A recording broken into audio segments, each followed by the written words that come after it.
The Texas sun was merciless that July afternoon in San Antonio. George Strait adjusted his cowboy hat as he walked through the downtown streets, far from the illuminated stages and the screams of King of Country. At 72, he still maintained that elegant bearing that made him a legend. But today he preferred the simplicity of an anonymous walk through the city that watched him grow. The shadows of historic buildings created small refugees from the scorching heat, and it was in one of these shadows that George saw a figure hunched against a brick wall. Something about the man's posture seemed familiar, even though his clothes were torn, and his face was hidden behind matted hair and an unkempt beard. "Excuse me, sir," George said, approaching slowly. "Are you all right?"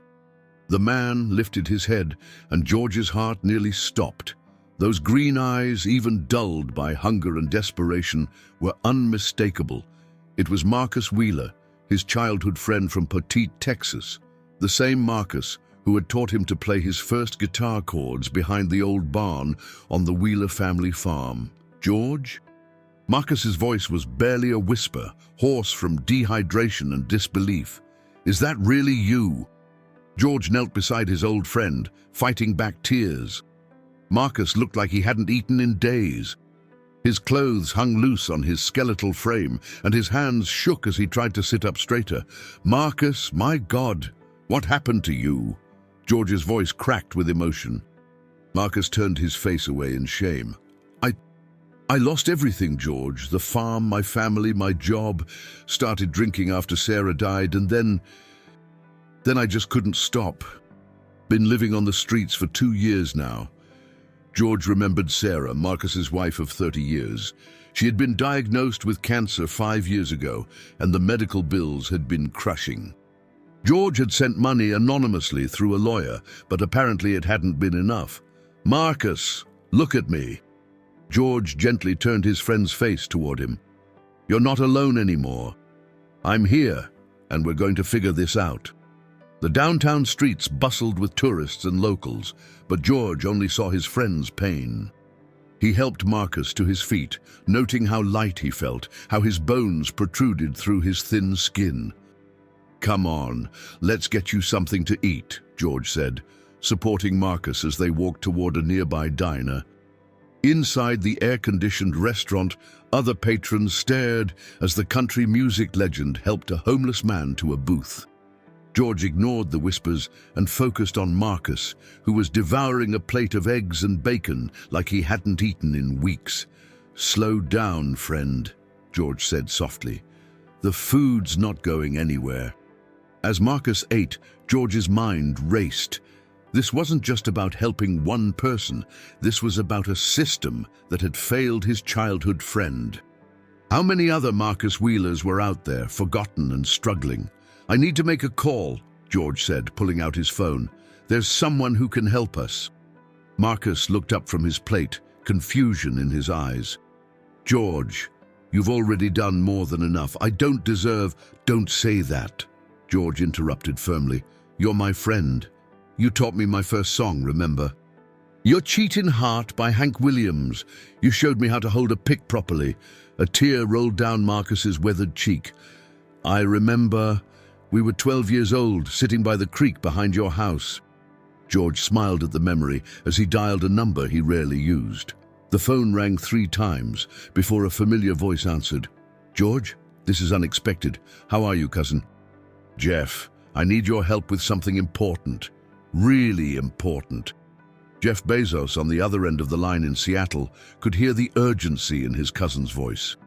Despite their different paths in life, one becoming a country music legend, the other a tech billionaire, their family bond had remained strong through the years. "What's going on, George? You sound troubled." George looked at Marcus, who was listening intently. "I found an old friend living on the streets. But Jeff, this isn't just about one person. I'm seeing something bigger here. Something that's breaking my heart. Tell me what you need." "I need you to come to San Antonio. I want to show you something, and I think together we can make a real difference." There was silence on the other end of the line for a moment. Then Jeff's voice came through, determined. "I'll be there tomorrow. Send me your location." After hanging up, George turned back to Marcus. "My cousin Jeff is coming to help. He's good at solving problems." Marcus shook his head. "George, I can't ask you to—" "You're not asking. I'm offering." George reached across the table and gripped his friend's hand. "Marcus, do you remember what you told me when I was scared to perform at the school talent show?" Marcus's eyes lit up slightly. I said that real courage isn't about not being afraid. It's about doing what's right, even when you are afraid." "That's right. And right now, the right thing is to help you get back on your feet. Not just you, but everyone who's in your situation." As they sat in that diner, with the afternoon sun streaming through the windows and the hum of conversation around them, George began to formulate a plan. This wasn't just about charity, it was about dignity, hope, and the power of human connection. Marcus finished his meal and looked up at George with tears in his eyes. "I never thought I'd see you again. I've been following your career from afar, you know. Even when I had nothing, I'd find a way to listen to your songs on the radio. They kept me going." "Music has always been our connection, hasn't it?" George said, "even when life took us in different directions." "George," Marcus said hesitantly, "I still have my guitar. It's about the only thing I didn't sell. It's old and beaten up, but it still plays." George's eyes widened. "The same one from when we were kids?" "No, but it's the one I bought with my first paycheck, inspired by you. I've been thinking, maybe if I could clean myself up, I could play on the street corners, earn a little money, honestly." "Marcus, you're not going to be playing on street corners. Not if I have anything to say about it." As the afternoon wore on, George noticed other homeless individuals passing by the diner windows. Each face told a story of struggle, of dreams deferred, of systems that had failed them. He thought about his own journey from a small Texas town to country music stardom, and how easily things could have been different. "Marcus," George said, "tell me about the others out there, the people you've met on the streets." Marcus's expression grew serious. "There's Tommy, a veteran who can't get his VA benefits processed. There's Maria, who lost her job when the factory closed and couldn't afford rent. There's old Pete, who worked construction for 40 years until his back gave out." He paused. "George, these aren't bad people. They're just people who got knocked down and couldn't get back up. What do they need most?" "Hope," Marcus said without hesitation, "and opportunity. Most of them want to work, want to contribute.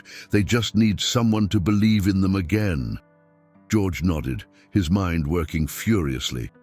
Jeff's arrival tomorrow would be the beginning of something bigger than either of them had ever attempted. But for now, he focused on the man sitting across from him, his friend, his musical mentor, and a reminder that success meant nothing if you couldn't help those who mattered most. "Come on," George said, standing up. "Let's get you cleaned up. I'm taking you to my house tonight." Marcus protested, but George wouldn't hear it. As they walked out of the diner together, George felt a sense of purpose he hadn't experienced in years. His music had touched millions of hearts. But this was different. This was about touching one life directly, and through that connection, perhaps changing many more. The Texas sun was beginning to set, painting the sky in shades of orange and pink. As they walked through the streets of San Antonio, George couldn't help but think about the journey that had brought them both to this moment. Tomorrow, when Jeff arrived, they would begin to turn hope into action. The next morning arrived with the soft light of dawn filtering through the windows of George's home in the affluent Alamo Heights neighborhood. Marcus had spent the night in the guest room, his first time sleeping in a real bed in 2 years. George had insisted on giving him fresh clothes and access to a shower, and the transformation was remarkable. Clean-shaven and dressed in simple but dignified attire, Marcus looked more like the man George remembered from their youth. I forgot what it felt like to be clean, Marcus said as they sat on the back porch, sipping coffee and watching the sunrise. Thank you, George, for everything. Don't thank me yet, George replied with a smile. We're just getting started. At precisely 9 a.m., a black sedan pulled into the driveway. Jeff Bezos stepped out, looking characteristically focused despite the early morning flight from Seattle. He was dressed casually in jeans and a polo shirt, but his presence carried the weight of someone accustomed to making decisions that affected millions of lives. George, Jeff called out, embracing his cousin warmly. It's been too long. Jeff, I want you to meet Marcus Wheeler, George said, introducing his friend. Marcus, this is my cousin Jeff. Jeff studied Marcus for a moment, his analytical mind taking in details. But instead of the cold assessment Marcus had expected, Jeff's expression softened with genuine warmth. George told me about your situation, Marcus. I'm sorry you've been going through such a difficult time. Marcus shifted uncomfortably. I'm not sure why George thought you'd want to meet me. I'm nobody special. That's where you're wrong, Jeff said firmly. Every person has value, has potential. The question is how we unlock it. George led them inside to his study, where the walls were lined with gold records and photographs from his decades-long career. But the focus today wasn't on past achievements. It was on future possibilities. Jeff, I want you to understand what we're dealing with, George began, pulling up statistics on his computer. San Antonio has over 3,000 homeless individuals. The national numbers are even more staggering. But this isn't just about numbers, it's about people like Marcus. Jeff nodded, his business mind already working. Tell me about the root causes. What are the systemic issues we're facing? Marcus spoke up, his voice gaining strength. It's complicated. For me, it started with medical debt from my wife's cancer treatment. Even with insurance, we lost everything. Then grief led me to alcohol. And once you're on the streets, it's almost impossible to climb back up. What are the biggest barriers to getting back on your feet? Jeff asked. Address, Marcus said immediately. You can't get a job without an address, and you can't get housing without a job. It's a vicious cycle. Then there's the mental health aspect. Depression, addiction, trauma. Most of us have given up hope. Jeff leaned forward, his eyes intense. What if we could break that cycle?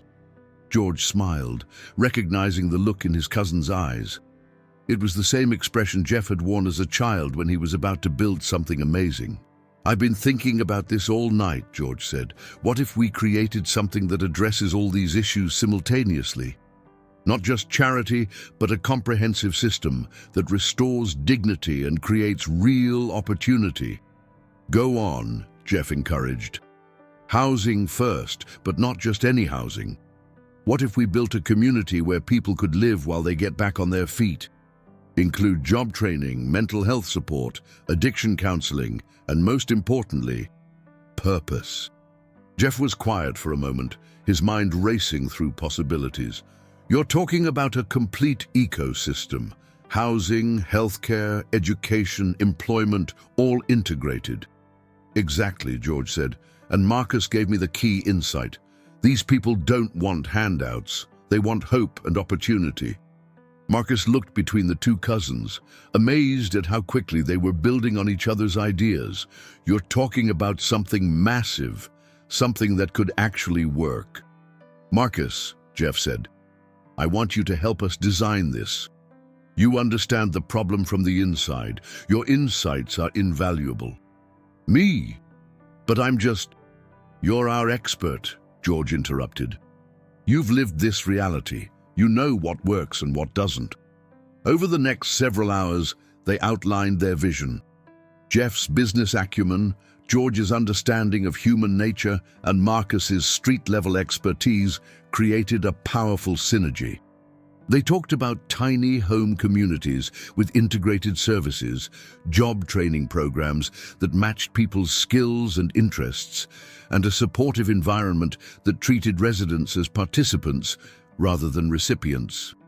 The key, Jeff said, sketching on a whiteboard, is to make this sustainable, not just financially, but emotionally and socially. People need to feel like they're contributing, not just receiving. What about music? Marcus suggested quietly. I've seen how music brings people together on the streets. It gives people a way to express themselves, to connect. George's eyes lit up. That's brilliant. Music therapy, performance opportunities, even recording studios. We could create a whole creative component.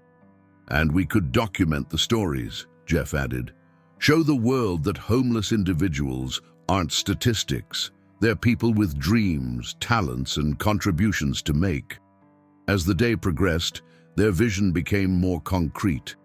They would start with a pilot program in San Antonio, then expand to other cities.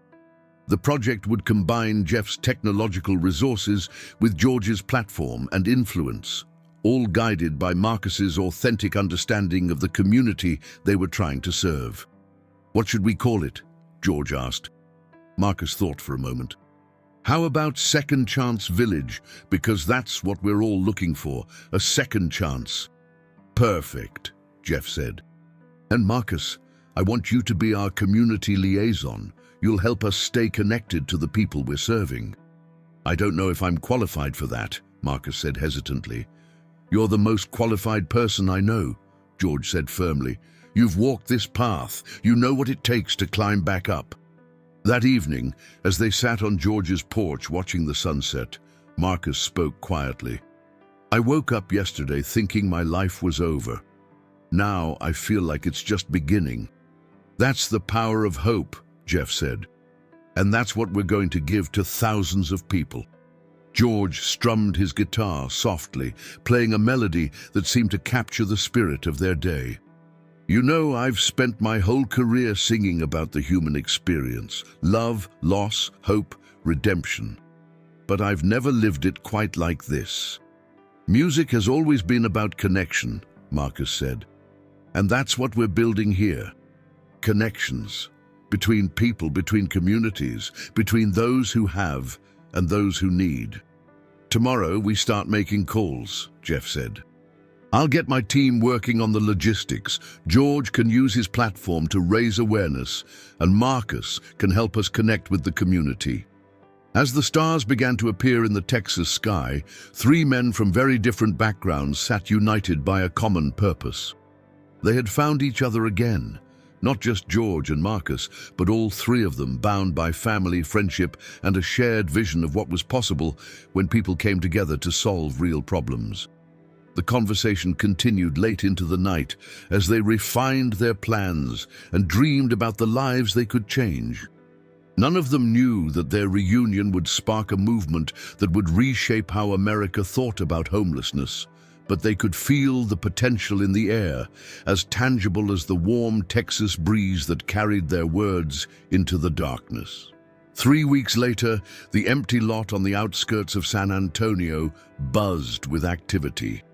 Construction crews worked alongside volunteers, and the sounds of hammers and power tools filled the air. George stood at the edge of the construction site, watching his vision take physical form. The first phase of Second Chance Village was rising from the red Texas soil. It's really happening, Marcus said, joining George at the observation point. He was barely recognizable from the man George had found on the street. Clean, healthy, and with a sense of purpose that radiated from his every movement, Marcus had become the heart of the project. I still can't believe how fast Jeff made this happen, George replied, pointing to where a team was installing solar panels on the community center. From idea to groundbreaking in 3 weeks. That's the power of resources combined with determination. The village was designed as a self-contained community with 50 tiny homes, each approximately 400 square feet, but thoughtfully designed to provide dignity and comfort. The buildings were arranged in small clusters around common areas, encouraging interaction while maintaining privacy. At the center stood a community building that would house the dining hall, library, computer lab, and recording studio. Jeff approached them from the construction trailer, his sleeves rolled up and his hair disheveled.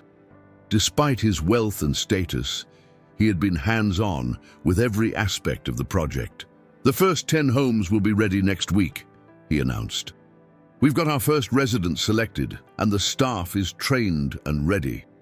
Marcus had been instrumental in the selection process, helping to identify individuals who were ready to take the next step in their recovery journey. It wasn't about charity, it was about providing a platform for people to rebuild their lives. "Tell me about Maria," George said, referencing one of the selected residents. Marcus's face lit up. "She's incredible. Lost her job at the textile factory 2 years ago when it closed. She's been living in her car, but she's been attending community college classes when she can. She wants to become a nurse." "And Tommy?" Jeff asked. "The veteran. He's been waiting 18 months for his VA benefits to be processed. He's got skills in electronics and wants to start his own repair business. We're going to help him with that." George nodded approvingly. "That's what I love about this approach. We're not just providing housing, we're investing in people's dreams." Dr. Sarah Chen, the psychologist they had hired to oversee the mental health component, joined their group. "The trauma-informed care protocols are in place, and we've got partnerships with local healthcare providers. But the most important thing is the peer support network Marcus has helped us establish." "People helping people," Marcus said. "That's what works.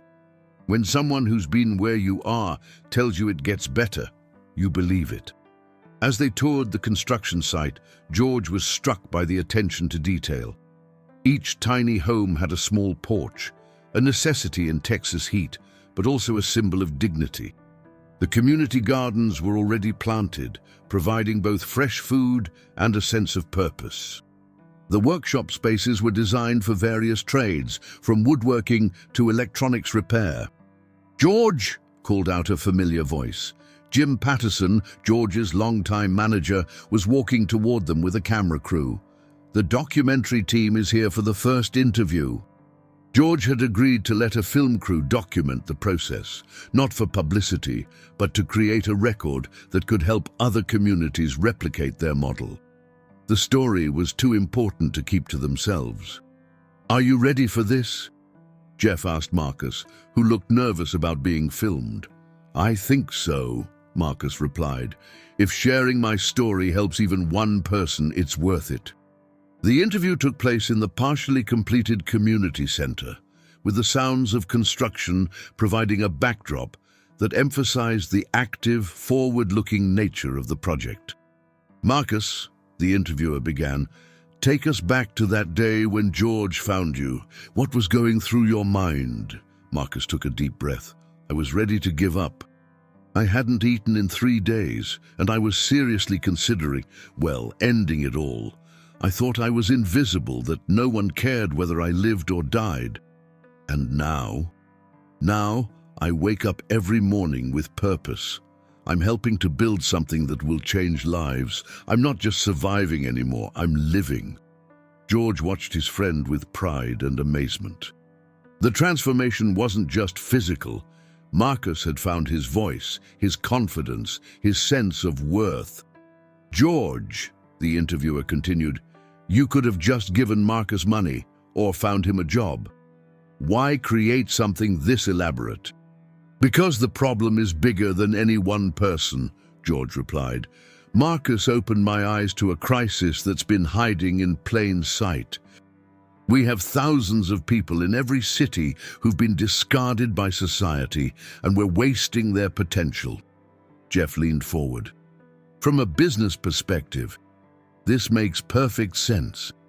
We're taking people who are currently a drain on public resources and turning them into productive contributors. The return on investment is enormous. But it's not really about the money, is it?" Under the interviewer pressed. "No," George said firmly. "It's about recognizing that every person has value, has something to contribute. Marcus taught me my first guitar chords. Who knows what gifts these other individuals have that we're not seeing?" After the interview, they walked through the nearly complete village. The sun was setting, casting long shadows across the construction site. Workers were packing up their tools, but the sense of anticipation was palpable. "I want to show you something," Marcus said, leading them to a corner of the site they hadn't visited yet. There, partially hidden behind a cluster of trees, was a small amphitheater carved into a natural depression in the land.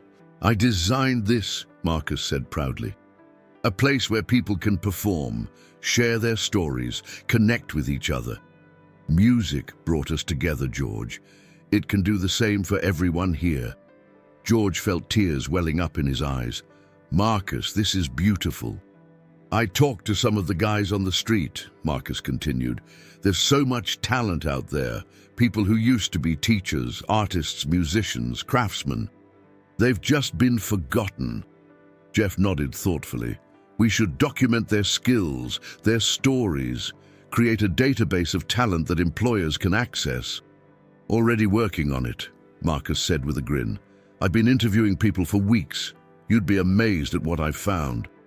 As darkness fell, temporary floodlights illuminated the construction site, allowing the night shift to continue working.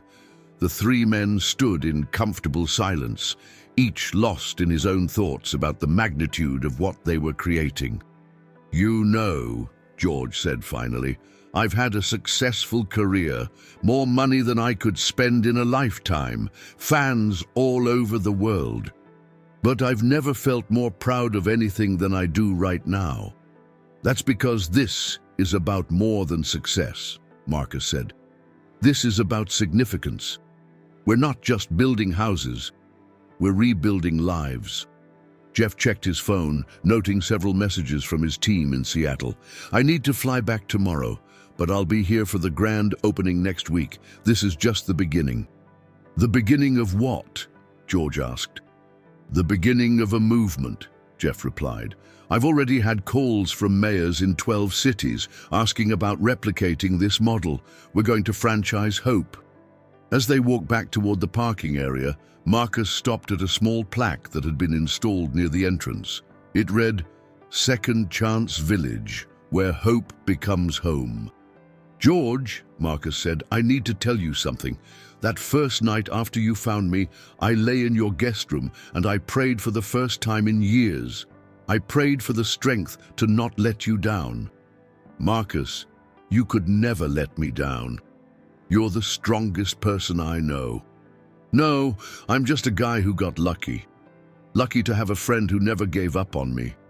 And I'm lucky to have a friend who reminded me what really matters," George replied. As they drove away from the construction site, George looked back at the partially lit village in his rearview mirror. In a few days, the first residents would move in, beginning their journey back to stability and hope. But more than that, they would become part of a community that proved every person deserved a second chance. The radio was playing one of George's older songs, but for the first time in years, he wasn't thinking about his music career. He was thinking about the music that was about to fill the small amphitheater Marcus had designed, the voices that would rise from a community built on the simple principle that everyone deserved dignity, opportunity, and hope. Tomorrow would bring new challenges, new problems to solve, and new lives to touch. But tonight, as they drove through the quiet streets of San Antonio, three friends who had found each other again felt the deep satisfaction of turning vision into reality, one tiny home at a time. The morning of move-in day arrived with a gentle Texas breeze and the promise of new beginnings. George stood at the entrance of Second Chance Village, watching as the first 10 residents prepared to enter their new homes. Each person carried a small bag of possessions, everything they owned in the world. But their faces carried something far more valuable: hope. Maria Santos was the first to arrive, her worn duffel bag slung over her shoulder and her nursing textbooks clutched tightly in her arms. At 45, she had spent the last 2 years living in her car after losing her job at the textile factory. Despite her circumstances, she had never stopped attending community college classes, determined to become a nurse. "Welcome home, Maria," Marcus said, embracing her warmly. He had become not just a liaison, but a friend to each of the selected residents during the screening process. "I can't believe this is real," Maria whispered, tears streaming down her face as she looked at the small but beautiful home that would be hers. "I haven't had a key to my own place in 2 years." George approached with the key, but instead of simply handing it to her, he paused. "Maria, this isn't just a house. This is your launching pad. We believe in you, and we're going to help you achieve your dreams." "I won't let you down," Maria said firmly. "I'm going to be the best nurse you've ever seen." Next came Tommy Rodriguez, the veteran who had been waiting 18 months for his VA benefits. His electronics repair skills had kept him alive on the streets, fixing radios and cell phones for other homeless individuals in exchange for food. At 38, he still carried himself with military bearing despite his circumstances. "Sir," Tommy said, offering George a crisp salute. "Thank you for this opportunity, sir." "Tommy, you don't need to call me sir. We're all equals here, and you've earned this opportunity through your perseverance and your skills." Jeff emerged from the community center where he had been testing the computer lab setup. "Tommy, I want to show you the workshop space. We've got some electronic equipment that I think you'll appreciate." As Tommy's eyes widened at the sight of the well-equipped electronics lab, George felt a surge of satisfaction. This was what success really looked like. Not gold records or sold-out concerts, but the light in someone's eyes when they realized their future was full of possibility. Old Pete Williams shuffled up the path, his weathered hands gripping a walking stick. At 67, he had worked construction for 40 years until his back gave out. His deep knowledge of building trades had been dismissed by potential employers who saw only his age and his homelessness. "Pete," Marcus called out, "I want you to meet the head of our construction crew, Bill Martinez. He's been looking forward to talking with you." Pete straightened slightly as Bill approached with a respectful nod. "Pete, Marcus tells me you're a master carpenter. We've got some skilled work that needs doing around here, and we could use your expertise." "You want me to work?" Pete asked, disbelief in his voice. "We want you to teach," Bill replied. "Share your knowledge with the younger guys. Help us build something that will last." George watched this interaction with deep satisfaction. This was exactly what they had envisioned, not just providing housing, but creating a community where everyone's skills and experience were valued. As the morning progressed, the remaining residents arrived. There was Jennifer, a former teacher who had lost her job and apartment during a mental health crisis. David, a young man who had aged out of the foster system with nowhere to go. Susan, a widow who had fallen into homelessness after her husband's death left her with insurmountable debt. Each person's story was different, but they all shared common threads: circumstances beyond their control, systems that had failed them, and the erosion of hope that came with prolonged homelessness. But as they gathered in the community center for their first official meeting, something magical was happening. "I want you all to know," George began, addressing the group, "that you're not here because you're charity cases.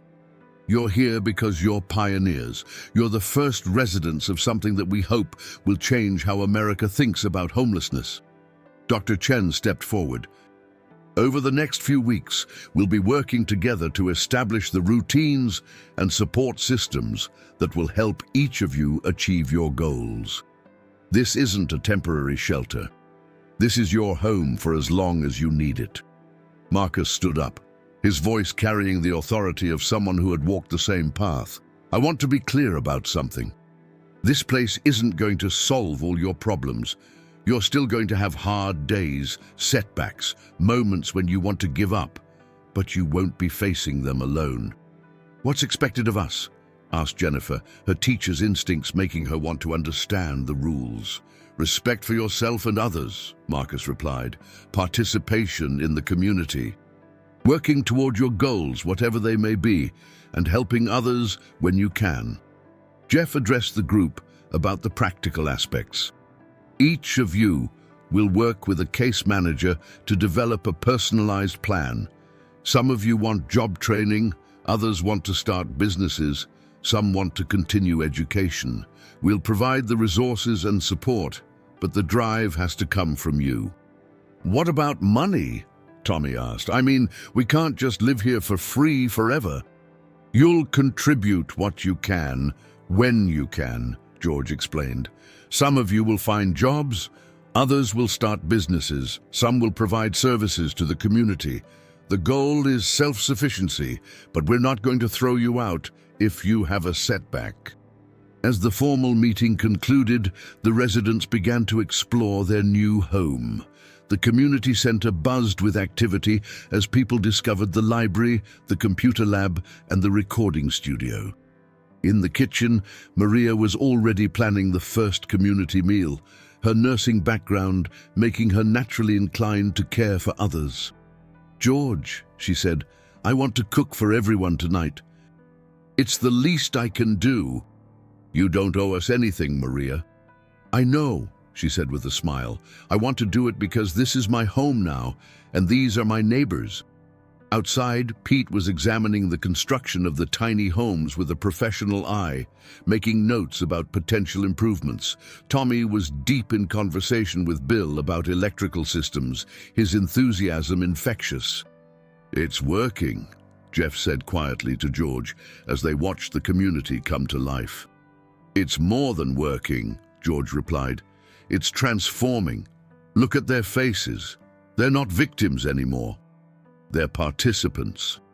As evening approached, the aroma of Maria's cooking filled the community center. She had somehow transformed basic ingredients into a feast that brought everyone together around the large dining table. The conversation flowed naturally, with residents sharing their stories, their dreams, and their fears. I haven't sat at a dinner table with other people in 3 years, David said softly. At 24, he was the youngest resident, but his experiences had aged him beyond his years. Well, you'll be doing it every night now, Pete said gruffly, but his eyes were kind. That's what families do. Is that what we are? Jennifer asked. A family? Marcus looked around the table at the faces illuminated by the warm light. We're whatever we choose to be, but yeah, I think we're a family. Later that evening, as the residents settled into their new homes, George, Jeff, and Marcus sat on the porch of the community center, reflecting on the day. How do you feel? Jeff asked Marcus. Grateful, Marcus replied without hesitation. 6 months ago, I was ready to die. Now I'm helping to give life to others. And scared, he added honestly. What if we can't deliver on our promises? What if the system fails them like it failed me? Then we'll adapt, George said firmly. We'll learn from our mistakes and do better. That's what real success looks like. Not perfection, but persistence. A soft guitar melody drifted from one of the tiny homes, where Tommy was playing an old acoustic guitar he had found in the music room. The sound was joined by Maria's voice, humming a lullaby she remembered from her childhood. Do you hear that? Marcus asked. That's not just music, that's hope singing. Jeff smiled, checking his phone to see messages from mayors in other cities who wanted to replicate their model. We're going to need to document everything, every success, every failure, every lesson learned. This is just the beginning. As the night deepened and the sounds of the community settled into peaceful quiet, the three friends sat in comfortable silence. Tomorrow would bring new challenges, new residents, and new opportunities to prove that with the right support and genuine care, anyone could rebuild their life. The stars above Texas seemed brighter that night, as if the universe itself was celebrating the small miracle that had taken place in a corner of San Antonio. 10 people who had been forgotten by society had found not just shelter, but home. Not just services, but community. Not just survival, but hope. And in the tiny recording studio, where the equipment hummed quietly in standby mode, the first song of Second Chance Village was beginning to take shape. A melody of redemption that would soon echo far beyond the borders of Texas, inspiring communities across the nation to see homelessness not as an intractable problem, but as an opportunity to discover the extraordinary potential that exists within every human being. 6 months had passed since the first residents moved into Second Chance Village, and the transformation was nothing short of miraculous. What had begun as an experiment in compassion had evolved into a thriving community that was capturing national attention. George walked through the village on a crisp November morning, marveling at how the place had changed. The tiny homes now had small gardens in front, each reflecting the personality of its resident. Maria's was full of medicinal herbs she was learning about in her nursing program. Tommy's featured a small workshop area where he repaired electronics for neighbors. Pete's was meticulously maintained, with perfectly aligned flower beds that spoke to his construction background. The morning air carried the sound of laughter from the community center, where Jennifer was conducting her first official class. The former teacher had found her calling again, offering literacy and GED preparation to both residents and people from the broader community who needed educational support. "Morning, George," called out Susan from her front porch, where she was hanging laundry on a line she had installed herself. The widow who had arrived broken and defeated now radiated confidence and purpose. She had started a small laundry and alteration service that served not only the village, but several nearby neighborhoods. "How's business, Susan?" George asked, genuinely interested in her progress. "Booming," she replied with a bright smile. "I've got 3 job offers from local businesses, but I'm thinking of staying independent. Marcus helped me understand that sometimes being your own boss is the best security." George nodded approvingly. Marcus had indeed become an invaluable mentor to the residents, helping them navigate the complex emotions and practical challenges of rebuilding their lives. His transformation from homeless man to community leader was perhaps the most remarkable aspect of the entire project. Inside the community center, George found Marcus leading the weekly residents' meeting. The gathering had evolved from a simple check-in to a dynamic forum where residents shared successes, addressed challenges, and planned community activities. "Maria, tell us about your clinical rotation," Marcus was saying as George quietly took a seat in the back. Maria stood up, her nursing student uniform crisp and professional. "I started my first clinical rotation at University Hospital last week. It's challenging, but incredible. The head nurse said she's never seen a student with my level of compassion and practical experience." The room erupted in applause. Maria's journey from living in her car to succeeding in nursing school had become an inspiration to everyone in the village. "And the scholarship?" asked David, the young man who had aged out of foster care. "Full ride for my final year," Maria announced, tears of joy in her eyes. "The hospital is so impressed with my performance that they've offered me a position after graduation." George felt his chest swell with pride. These weren't just success stories. They were proof that given the right support and environment, people could achieve things that seemed impossible just months earlier. Tommy raised his hand. "I've got news too. The electronics repair business is growing so fast that I need help. I want to offer apprenticeships to anyone in the community who's interested." "That's the spirit," Marcus exclaimed. "Residents helping residents, building each other up." Pete, now recognized as the village's master craftsman, stood slowly. "The City Council has approved our proposal to build Second Chance Village No. 2. They want us to oversee the construction and training program." The room buzzed with excitement. What had started as a single community was already expanding, with cities across Texas and beyond requesting their own versions of the model. After the meeting, George walked with Marcus toward the recording studio, which had become the heart of the village's creative community. The space was constantly in use, with residents creating music, recording podcasts about their experiences, and producing content that was changing public perception about homelessness. "I have something to show you," Marcus said, his eyes twinkling with excitement. He led George into the studio, where a professional-looking album cover was displayed on the mixing board. "Songs from Second Chance, various artists," George read aloud. "Marcus, this is incredible.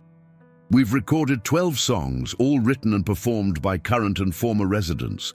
Tommy wrote a blues piece about his military service. Maria composed a lullaby about hope. Pete surprised everyone with a country ballad about building dreams." George studied the track listing, recognizing names of people he had watched transform over the past months.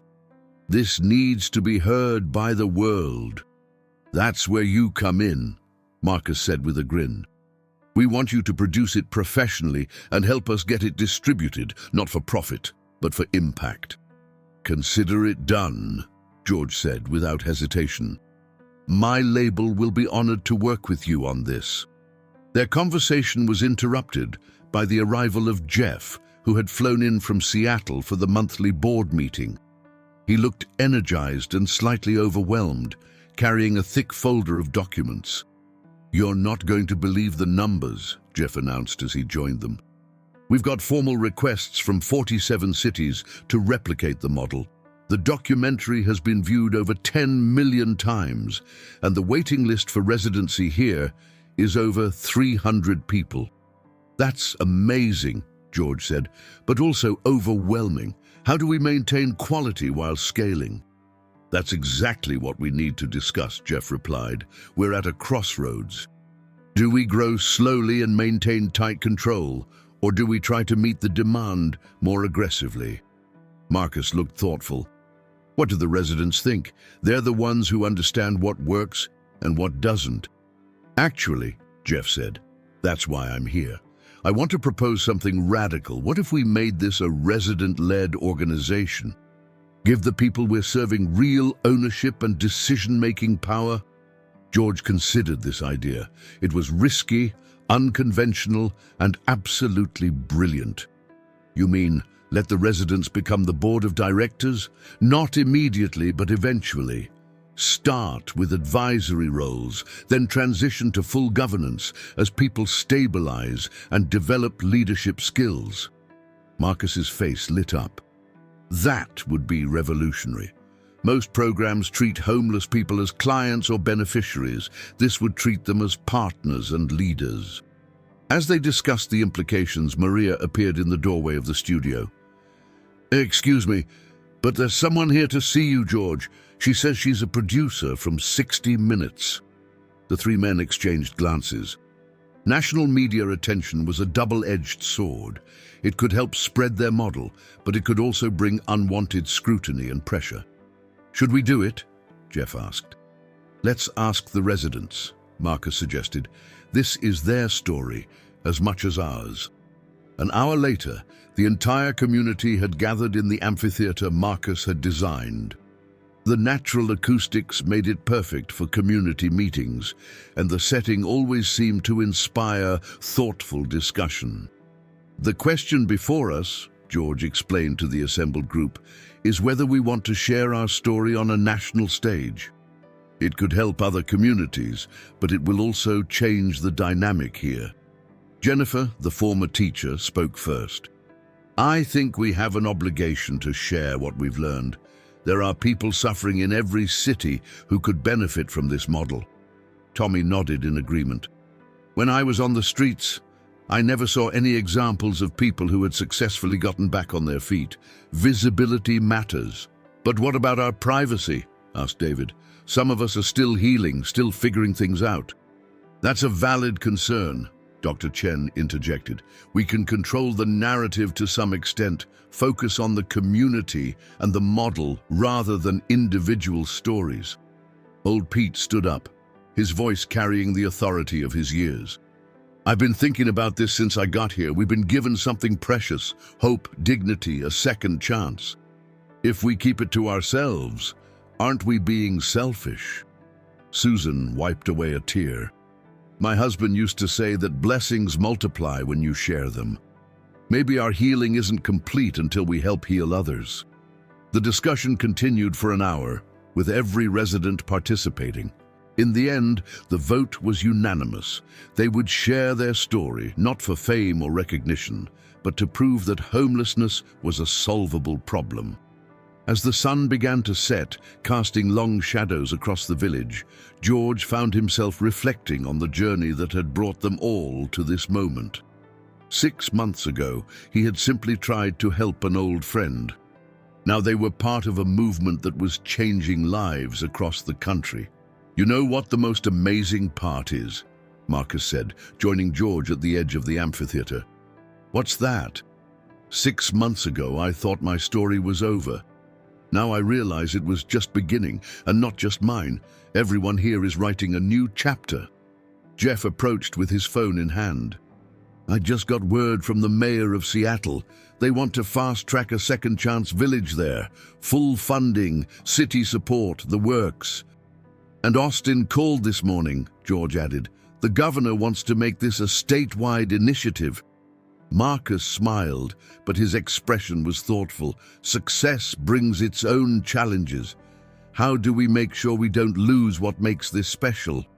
"By remembering where we started," George said firmly, "by keeping the residents at the center of everything we do, by never forgetting that this is about people, not programs." As darkness fell over Second Chance Village, the three friends walked through the community one more time. Lights glowed warmly in the tiny homes, where people were reading, studying, creating, and simply living their lives with dignity. The sound of quiet conversation and laughter drifted from porches and common areas. "Tomorrow, we start planning the expansion," Jeff said. "But tonight, let's just appreciate what we've built here." "What we've all built together," Marcus corrected. "This isn't your vision or mine. It's ours. Every person here contributed something essential." George nodded, thinking about the album they would soon release, the documentary that was changing minds, and the dozens of communities that wanted to replicate their model. But mostly, he thought about the faces he saw every day. People who had rediscovered their worth, their potential, their dreams. In the recording studio, someone was playing a gentle melody on the piano. The music drifted across the village like a lullaby, a sound of home and hope that seemed to capture everything they had accomplished and everything they still hoped to achieve. The story that had begun with a chance encounter on a San Antonio street had become something larger than any of them had imagined. It was proof that when people came together with genuine compassion and practical wisdom, there was no limit to what they could accomplish. And in the quiet Texas night, as the stars looked down on Second Chance Village, three friends who had found each other again could hear the future singing. A song of possibility that would soon echo across the nation, reminding everyone who heard it that no one was beyond redemption, no dream was too small to nurture, and no act of kindness was too simple to change the world. The ripple effect that had started with one friend helping another was now a wave of hope, washing over communities everywhere, proving that sometimes the most extraordinary changes begin with the most ordinary acts of human kindness.